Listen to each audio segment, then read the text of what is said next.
Halo teman-teman, ini jawaban untuk live Instagram tanggal 20 April kemarin ya, yang belum terjawab, mohon maaf yang belum terjawab ya. Kita akan jawab di video seperti ini. Oke, kita mulai dari Ibu Jo Jo Elena 777. SPT 2025 itu kan harus masuk ke bank, persediaan dan lain-lain. Jawabannya iya. Untuk beli aset akan mengurangi kas dan setara kasnya. Jawabannya iya. SPT 2025, apakah kas setara kas harus dipecah jadi tunai bank persediaan? Jawabannya iya. Untuk beli aset tunai bertahap. Jawabannya iya. Intinya gini, intinya, laporkanlah harta sesuai kondisi sebenarnya per tanggal 31 Desember 2025. Oke? Kalau bentuknya ada di sebuah bank, bentuknya rekening, maka lapor sebagai rekening tabungan. Kalau bentuknya deposito, lapor sebagai deposito. Kalau bentuknya uang tunai, lapor sebagai uang tunai. Yang lain-lainnya baru dikumpulkan di tong sampah, namanya kas dan setara kas lainnya. Gitu ya. Thank you, Bu Elena. Semangat bantu. Bapak Hendurasi, saya menerima kupon obligasi Indon. Di manakah saya harus mencatatkan penghasilan ini di SPTOP? Indon kan sudah bebas pajak, Pak ya, tidak kena PPh final obligasi, maka Bapak harus laporkan di lampiran yang namanya penghasilan yang tidak termasuk objek pajak, ya. Lampiran penghasilan yang tidak termasuk objek pajak. Di situ masukin lainnya aja. Thank you, Pak Hendurasi. Bapak Hendurasi, ada Bapak Real Sigma. Kok selama ini PT-nya sudah nggak ada uang karena sudah masuk di rekening pribadi. Dulu setor sebagai sebagian, tapi di neraca aktifannya 125 juta, pasifah 125. Jadinya bagaimana? Lapor di Kotes padahal tidak ada uangnya. Oke. Jadi gini Pak, menurut saya nih ya, menurut saya PT-nya masih dibenerin dulu. PT-nya masih dibenerin dulu.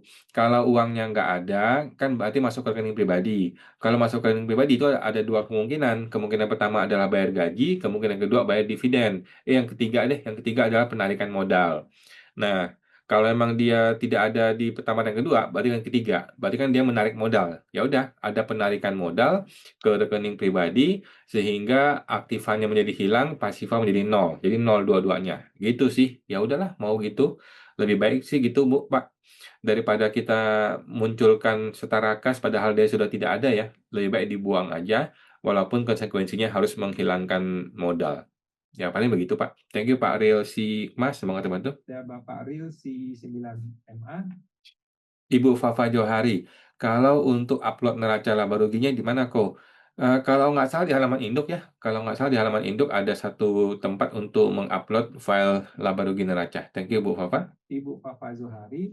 Ibu Heni Gun, BPJS Ketenagakerjaan seharusnya dimasukin SPT nggak kok? Jawabannya ini orang pribadi atau badan nih? Kalau pribadi kayaknya nggak perlu lah ya.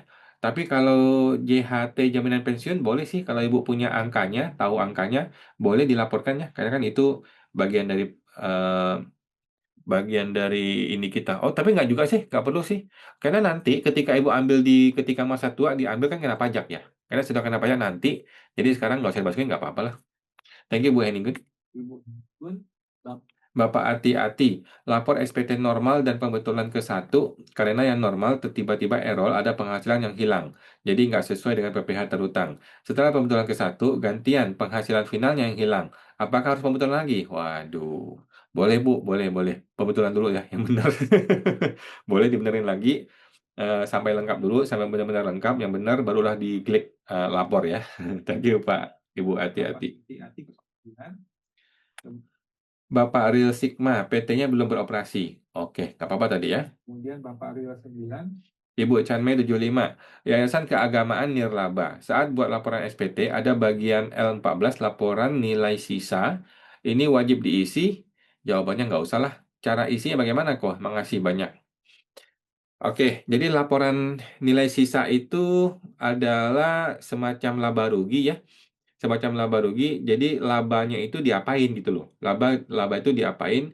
Kalau dia yayasan yayasan sekolahan, maka sekolahan itu harus menginvestasikan ke infrastruktur sarana prasarana maksimal 4 tahun gitu kan. Tahun kelima kalau belum diinvestasikan maka dia kena PPh begitu. Tetapi kalau bukan yayasan sekolah mah nggak perlu. Kalau bukan sekolah nggak perlu. Kalau keagamaan nggak perlu juga. Saya rasa nggak perlu sih ya. Kalau sekolah baru perlu. Thank you Bu Chanmei, semangat terbantu. Ibu Chanmei 75, kemudian Bapak. Bapak Hendurasi, di SPT orang pribadi saya lampirkan 1E ada dua bukti potong. Saya di lampiran 1D tidak ditemukan penghasilannya. Karena ini status pajak saya jadi lebih bayar. Bagaimana solusinya? Solusi gampang ya, Bapak tinggal masuk ke lampiran yang namanya penghasilan neto dalam negeri lainnya. Penghasilan neto dalam negeri lainnya, di situ masukin penghasilan-penghasilan tambahan, angkanya digedein sampai hilang LB-nya. Berubah menjadi kurang bayar. Ya, kurang bayar 1.000, 2.000 tinggal bayar ya. Oke, thank you Pak Durasi. Semoga terbantu. Durasi. Bapak Siwik DG, kok anak saya karyawan belum menikah, gajinya 51 juta per tahun di bawah PTKP. Di Cortex ada bukti potong 21 dari Bank Blue, cashback 1,1 juta dan pajaknya berapa persen? 5%. 55.000 sehingga LB. Apakah minta restitusi atau dibuat KB? Dibuat KB dong Bu, ya, dibuat KB ya. Kalau 55 juta mungkin kita pertimbangkan ya. Kalau 55.000 udahlah buang aja ya. Kasih kasih MBG aja ya buat Pak Prabowo. Jadi ditambahin aja Bu penghasilan neto dalam negeri lainnya ya supaya hilang LB-nya menjadi KB. Oke, thank you Pak Siwi. Bapak Siwik DG. Bapak Jono Jojo. Jadi yang diunggah di SPT PPH Badan cuma neraca laba rugi ya kok. Daftar penyusutan inventaris nggak perlu diunggah. Kayaknya nggak perlu ya. Kayaknya nggak perlu. Kan sudah ada di lampirannya. Thank you Pak Jojo. Bapak Jono Jojo. Ibu Gisel Laras, setelah dikoreksi, perusahaan tetap LB. Solusinya gimana? Kalau dihapus bukti potong akan menyalahi aturan. Jawabannya nggak salah ya, boleh kok bukti potong itu boleh dihapus. Kecuali PPh 25. Jika menambahkan penghasilan lain berarti berakibat manipulasi data. Setuju, setuju Bu. Jadi biarin aja ya. Bukti potong itu boleh dihapus. Setahu saya bukti potong selain PPh 25 itu masih bisa dihapus. Jadi Bu boleh aja dihapus, kemudian di akunting tinggal diakui sebagai beban biaya aja ya. Sedangkan kalau PPh 25 yang bikin LB, maka terpaksalah LB itu dilakukan pengembalian pendahuluan tanpa pemeriksaan. Terpaksa begitu. Thank you Bu Gisel, semoga terbantu. Ibu Gisel Laras. Bapak Tana Malrita, kok soal peraturan baru restitusi yang katanya disahkan tanggal 1 Mei itu tentang apa ya? Nggak tahu Pak, nggak tahu Pak. Si Pak Purbaya kan manusia aneh, sama kayak Prabowo ya. Bisa tiba-tiba bikin aturan aneh-aneh. Jadi eh, kita tunggu aja lah ya. Masih berapa hari lagi kita tunggu aja bagaimana prospek aturan baru ini. Thank you Pak Tama. Bapak Tana Mawita. Ibu Jo Elena, malam keuangan saya UMKM 0,5%. Beli aset 2026 supaya sinkron SPT 2025 dan 2026. Bagaimana baiknya kok? Jawabannya baiknya adalah ikuti kondisi sebenarnya. Gitu Bu ya. Omsetnya dilapor yang benar, kemudian hartanya dilapor yang benar sesuai kondisi tanggal 31 Desember. Begitu Bu ya. Jadi nggak usah pusing. Laporkanlah sesuatu yang benar, yang jujur, yang apa adanya yang benar. Dengan begitu tidak akan ada isu, nggak akan ada isu. Kalau emang ada pajak yang perlu kita bayar, kita bayar. Kalau ada kekurangan pajak yang perlu dibayar, kita bayar gitu loh. Walaupun angkanya gede, mahal, ya memang memang masih kita bayar. Gitu ya. Nah, jadi nggak usah melakukan manipulasi aneh-aneh. Bayarlah apa yang perlu kita bayar, udah gitu aja. Laporkanlah kondisi yang sebenarnya. Jadi beresnya. Thank you Bu Helena, semoga terbantu. Bapak Ibu Jo Elena. Ibu Yeni Hendrawati dapat SP2DK tahun 2022. Disuruh nambah penghasilan supaya ada pembayaran PPh. Ya udahlah, kalau memang gimana ya? Kalau lu ketemu pengemis di tengah jalan gimana, teman-teman? Ibu, kalau ketemu pengemis di tengah jalan gimana? Tangannya udah udah gini gitu ya. Udah susah, butuh makan gitu ya, butuh duit. Lu gimana? Ya gua rasa udahlah kasih aja lah ya. Nah, cuman kan bedanya adalah petugas pajak mengemis dengan cara SP2DK, dengan cara mengintimidasi, dengan cara mengancam, dengan cara eh, menekan gitu ya. Ya udahlah, gue pikir udahlah ya. Nggak usah terlalu dipermasalahkan. Udahlah ya. Kalau emang perusahaannya mampu bisa ya, ya udah bayar aja lah, kasih aja lah. Eh, negara ini tuh sedang tidak baik-baik saja. MBG itu makan berapa triliun per hari ya, triliun per hari. Kalau kita nyumbang 1 juta, 2 juta tuh nggak berasa, cuman setitik debu di di anggaran MBG ya. Udahlah ya. Kalau menurut gue sih Kalau udah ditodong sama AR, bayar aja lah ya. Sepanjang angkanya masih masuk akal, angkanya masih bisa kita toleransi, udahlah bayar aja lah. Gitu. Lo mau ribut kayak gue, mau ribut ke pengadilan kayak gue, kita gugat ke oknum-oknum pajak, kita gugat ke pengadilan negeri, pengadilan pajak, kita gugat kemana-mana, mau kayak gitu.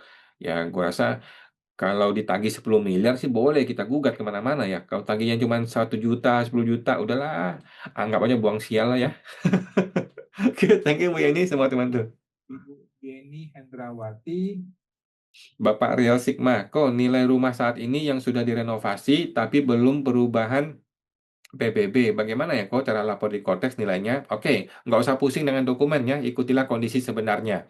Kalau ada renovasi, anggaplah dulu lapornya 1 miliar, sekarang ada renovasi 300 juta gitu ya. Berarti sekarang lapor nilainya 1,3 juta, 1,3 miliar gitu ya. Laporkanlah kondisi sebenarnya, ikuti cash flow, ikuti uangnya, bukan ikuti dokumen. Dokumen PBB nanti-nanti aja nggak masalah ya. PBB besok, tahun depan, 2 tahun lagi baru muncul, nggak apa-apa. Kita sekarang sudah laporkan dengan nilai yang sudah kita keluarkan uangnya. Begitu Pak ya. Thank you Pak Ariel, semua terbantu. Ibu Bapak Relsi Sudirman, Bapak Lince Febrieni, Ibu, kok ada tutorial SPT Badan tidak dari Pajak Smart kayak SPTOP yang sebelumnya? Saya belum ada, Bu. Kemarin adanya di webinar ya, webinar tanggal 4 April, cuman itu pun cuma sederhana aja sih. Karena kalau SPT Badan tuh nggak perlu aneh-aneh. SPT Badan tuh yang penting akuntingnya benar, bikin laba rugi sama neraca, kemudian ditranslate ke dalam konteks ke konteksnya badan, udah gitu aja sih. Tidak perlu ada tes planning aneh-aneh, kayak di orang pribadi. Kalau di OP kan masih masih hitung kewajaran. Kalau nggak wajar kita masih masih otak-atik dulu kan, gimana supaya wajar kan? Kalau badan nggak ada itu, badan itu kan semua akunting, semua pembukuan, jadi apa adanya aja itu, apa adanya dilapor di Cortex, kemudian koreksi fiskal juga dilakukan di Cortex. Jadi tidak ada sebuah tutorial yang aneh-aneh untuk badan sih. Beda kalau orang pribadi ya. Thank you Bu Lince, semua teman-teman. Ibu Lince Febriani, nomor juga Bapak Robi Sutanto, kok laporan SPT perusahaan diperpanjangkah? Sejauh ini belum, Bu ya. Saya merekam video ini tanggal 26 April, ini belum ada informasinya Pak Purbaya ya. Kita tunggu deh, mungkin 27 April, 28 April akan ada informasi, kita belum tahu. ya Bapak Robi Sutanto, Bapak Anda 280, nilai angsuran PPh Badan yang muncul di Cortex hanya sampai dengan November. Sedangkan angsuran Desember sudah dibayar di Januari, solusi gimana kok? Oke, yang pertama adalah pastikan e-billing kita sudah betul ya. Jangan-jangan terbayar ke Desember 2026. Oke. Nah, kedua, kalau e-billing sudah betul, coba diposting ulang lagi, posting ulang. Yang ketiga, kalau sudah posting ulang masih gagal, coba hapus konsep bikin awal dari nol, gitu. Kira-kira seperti itu. Kalau masih gagal, telepon AR-nya, omel-omel untuk AR tuh. Gimana sih kok gue udah bayar kok nggak dimunculin gitu. Ya, silahkan dicoba. Thank you Pak Anda, sama teman-teman. Bapak Anda 280, Ibu Ibu Yeni Hendrawati, dapat SP2DK 2022 disuruh tambah PPh dan oleh AR ditambah penghasilannya. Ternyata oleh AR malah dikoreksi positif penghasilannya supaya dibayar PPh dan STP-nya. Oke. Jadi gitu Bu ya. Jadi kalau Bu Yeni bersedia, udahlah nggak usah ribut, bayar aja Bu ya, demi MBG, demi kemaslahatan Prabowo dan Purbaya, demi eh, demi kemajuan bangsa dan negara. Udahlah nggak usah pusing Bu. Kalau angkanya masih masuk akal, masih oke-oke aja, bagi Ibu tidak berat, ya udah bayar aja. Kalau berat, Ibu nego ya, nego. Oke, saya mau bayar tapi angkanya sekian, boleh nggak gitu ya. Nggak usah terlalu diributin lah. Kalau angkanya disuruh bayar 10 miliar kayak klien gua ya kita hantam, kita kita gugat kemana-mana ya, kita bawa ke pengadilan. Thank you Bu Yani, semua teman tuh. Yeni Hendrawati, Ibu Yeni, apakah perlu dibuat pembetulan SPT tahunan? Tanya AR, tanya AR. Bapak AR suruh saya bayar nih. Setelah saya bayar, perlu pembetulan nggak? Kalau dia bilang perlu, ya udahlah ikuti aja. Dan ternyata laba tahun ini ada penambahan. Apakah perlu pembetulan neraca keuangannya? Saya rasa perlu ya. Kalau perubahan laporan keuangan, ada penambahan laba ya otomatis neraca juga berubah ya di bagian ekuitas. Oke, thank you Bu Yeni, semangat bantu. Ibu Yeni Hendrawati, Bapak Tana Malrita. Kok kalau penghasilan menurun, angsuran PPh 25 tahun kemarin lebih besar dari kurang bayar PPh. Jadinya LB? Oke, betul. Apakah angsuran PPh 25 itu bisa dipakai sebagian saja untuk tetap KB? Nggak bisa ya. Jadi informasi terbaru ya, Cortex tuh nggak bisa. Cortex itu memaksa PPh 25 harus dikreditkan. Ini menyebabkan wajib pajak itu seolah-olah dipaksa untuk tidak turun PP 25-nya, ya kan? Ini kan cara kurang ajar ya, cara orang bangsat ya. Tetapi ya begitulah di negeri Konoha ini ya. DJP Konoha ya begitu cara kerjanya. Dia memaksa kita, lu harus tidak turun PPh 25. Kalau lu turunin berarti kan ada restitusi, ada pengembalian. Gua periksa lu, kan gitu ancamannya ya. Ya udah, sekarang Ibu gimana nih? Kalau Ibu siap, menurut gue Ibu harus siap ya. Biarkan ada LB. LB itu dilakukan pengembalian pendahuluan, kemudian PPh 25 tahun berikutnya turun, kan begitu. Itu yang normalnya begitu ya. Menurut gue sih seperti itu. Kalau Ibu mau melakukan berbagai macam manipulasi supaya PP 25 ini tidak menjadi LB, ya silakan aja. Bisa menambah penghasilan atau mengkoreksi beban ya. Menurut gue tidak perlu seperti itu. Begitu sih. Memang memang agak kurang ajar nih DJP zaman sekarang ya. Kan semestinya PP25 itu kan adalah hak dari wajib pajak ya, boleh dikreditkan, boleh tidak dikreditkan. Namun sistem Kortesnya itu memaksa untuk mengkreditkan. Nanti kita bawa ke Mahkamah Konstitusi ya. Thank you Bu Tana, semoga terbantu. Bapak Tana Marita, Ibu Chanmei 75, kok di SPT lampiran yang diunggah laporan keuangannya telah diaudit. Tetapi kalau tidak diaudit perlu diunggah juga. Boleh, boleh Bu. Masuk bagian mana? Sama-sama. Jadi sama aja. Jadi di laporan audited itu, kalau Ibu sudah diaudit, maka gunakan yang audit yang diupload. Kalau Ibu belum diaudit, maka masukin yang belum diaudit itu. Gitu, Bu. Jangan dua-duanya, nggak usah. Kalau sudah diaudit, ya udah lupakan yang biasa ya. Yang diaudit itulah yang dipakai. Ya. Thank you, Bu Chenmei. Semoga terbantu. Bapak Ibu Chanmei 975, Bapak Stephen Pradipta, apakah relaksasi SPT badan ada kemungkinan bisa dilaksanakan? Gue sih, gue termasuk orang yang mendukung tidak ya. Gue termasuk orang yang tidak, walaupun banyak orang pengen diperpanjang. Karena kita udah capek perpanjang dari Maret ke April, nanti April panjang sampai Mei. Aduh, capek ya. Jadi, ya kebetulan gue juga termasuk bisa on time gitu ya. Termasuk yang bisa on time. Gitu sih. Karena capek kalau kita perpanjang lagi ya. Dan lagi pula ini kan 1 juta nih dendanya nih. Kalau 1 juta dikalikan 1 juta orang itu kan 1 triliun gitu kan lumayan ya. Kalau gue jadi Purbaya sih nggak gue perpanjang gitu. Lagi pula perpanjangan SPT badan itu kan sudah ada mekanisme resmi yang seperti biasa gitu ya. Bisa pakai SPTY, SPT perpanjang itu bisa dilakukan. Jadi menurut gue sih tergantung Purbaya lah ya, tergantung Purbaya ya. Kalau Purbaya bilang yes ya yes, kalau Purbaya bilang no ya no gitu. Thank you Pak Steven, semua terbantu. Bapak Stephen Pradipta, Ibu Yanti, Ko, PPh 29 LB, WP tidak mau restitusi, jadi dikoreksi fiskal positif, dan buat KB sedikit. Mohon sarannya apakah oke? Oke aja Bu, silakan aja dilakukan ya, boleh-boleh saja.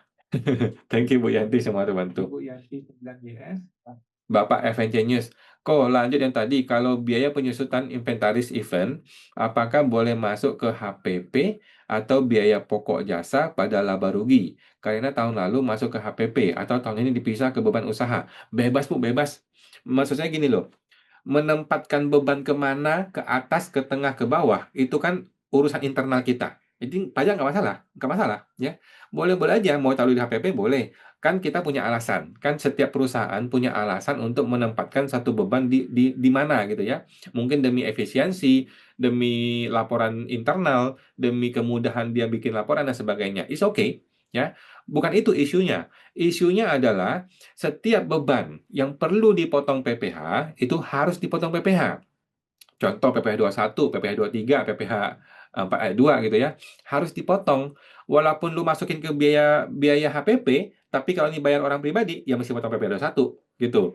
Walaupun lu masukin ke biaya sumbangan atau biaya apa gitu, tetapi kalau bayarnya itu jasa, mesti potong PPh 23. Kira-kira gitu, Pak ya. Nah, yang penting pajaknya dibayar, bukan masalah penempatan beban. Penempatan beban itu urusan internal, yang penting kita bisa menjelaskan ketika kita ditanya sama AR gitu ya.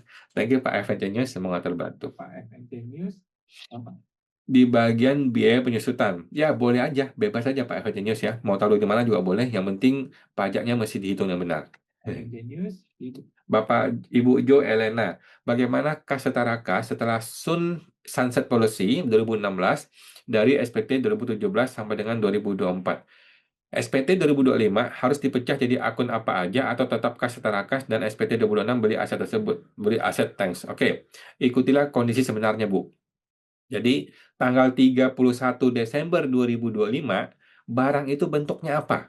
Apakah deposito, motor, mobil, rumah, uang tunai atau komputer atau apa? Gitu ya. untuk item-item yang memang sudah ada kategorinya di SPT, ikutilah item itu, gitu ya. Kayak deposito, tabungan, rekening itu sudah ada itemnya, gitu.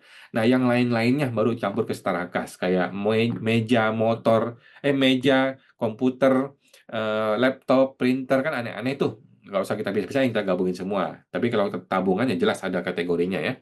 Deposito juga begitu. Thank you Pak Helena, semua teman-teman. Bu Jo, Helena.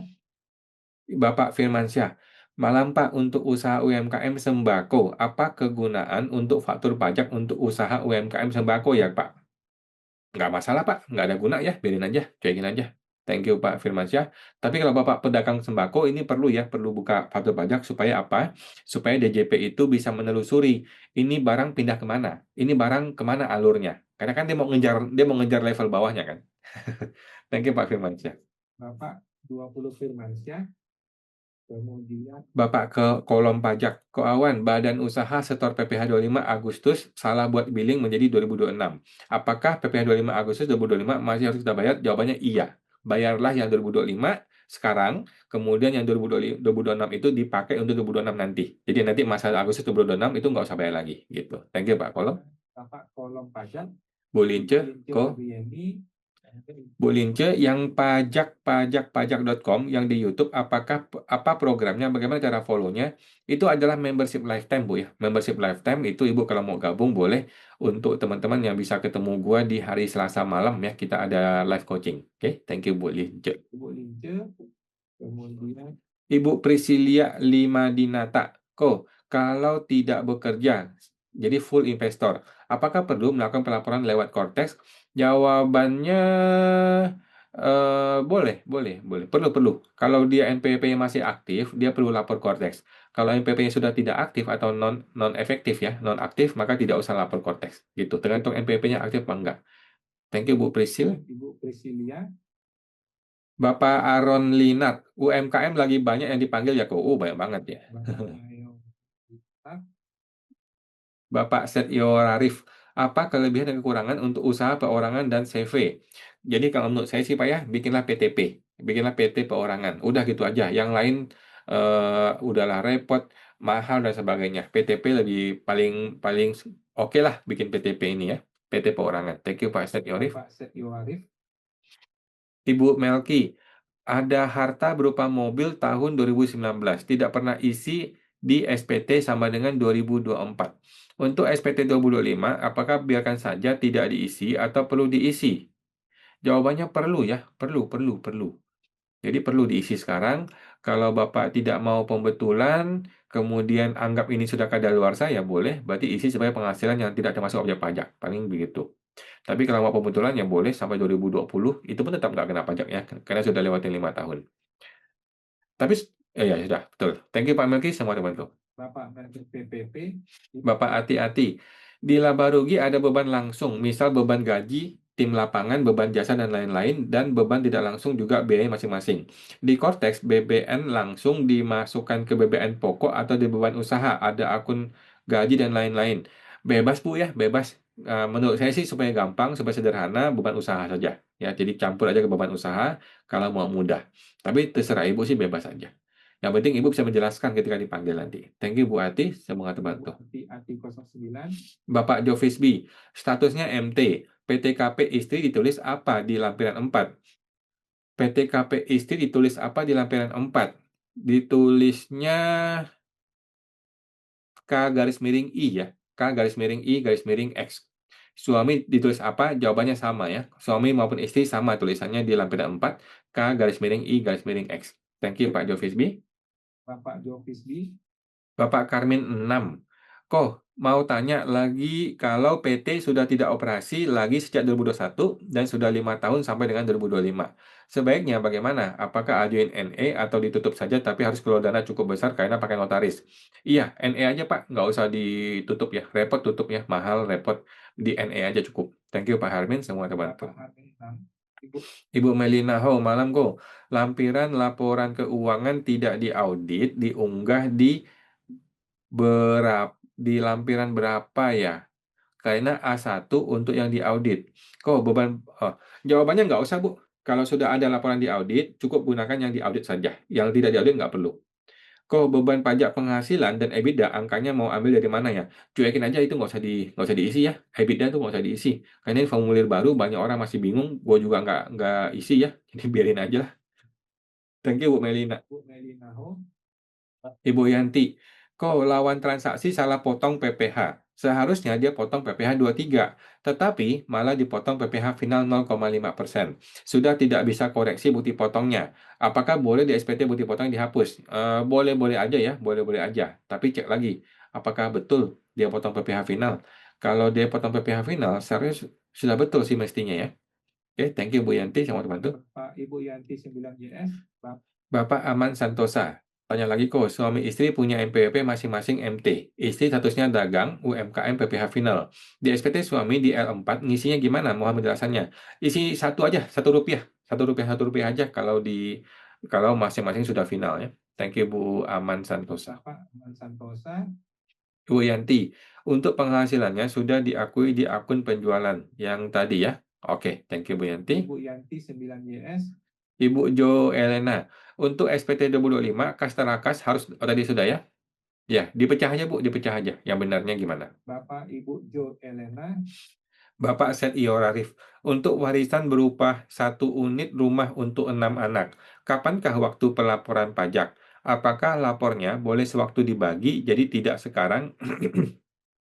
Menurut saya sih sekarang, Pak. Menurut saya ketika orang itu meninggal, maka tahun berikutnya masing-masing ahli waris sudah harus lapor seperenam, seperenam, seperenam bagian, gitu ya. Mau tunggu kapan? Ya, jadi ketika dia meninggal ya sudah terjadi warisan, gitu sih, Pak. Thank you, Pak Setio Arif. Bapak Setio Arif. Ibu Melina Ho, kok saya dengar YouTube-nya Ko Awan untuk di-save harus di-combine dulu. Gimana cara combine? Oh, cara combine itu kalau saya menggunakan Adobe PDF ya, Adobe PDF yang berbayar. Kalau ibu nggak mau berbayar ya, di Google ada banyak. Di Google ada banyak aplikasi untuk mengcombine banyak file PDF ya. Contohnya Small PDF gitu. Juga bisa ya, smallpdf.com itu bisa untuk mengcombine banyak file-file ya. Thank you Bu Melina. Ibu Melina Ho. Ibu Ika Hardianti, kok mau tanya, kalau kita pakai jasa konsultan, itu apakah nggak wajib potong PPh-nya? Jawabannya wajib ya, potong PPh. Dengan syarat ada suket PP55. Jawabannya wajib. Kalau dia punya suket PP55, dia akan dipotong PPh 0,5% final. Ya, tetap dipotong. Thank you, Bu Ika. Ibu Ika Hardianti. Ibu Ika, untuk yang pakai jasa konsultannya dari perusahaan yang berbadan CV. Oh, iya, tetap dipotong ya, mau motong. Ibu Ika Hardianti. Ibu Ati-Ati, kami terbitkan invoice dan faktur Desember 2025. Pembeli jasa bayar Januari 2026. Bukti potong PP23 juga Januari. Ini dikalikan tahun 2026 kan ya? Oke. Betul ya, setuju 2026. Cuman gue lebih suka dilempar ke 2025 karena sesuai dengan penghasilan 2025. Gitu. Tapi kalau ibu mau ke 2026 ya boleh-boleh juga. Ati 09.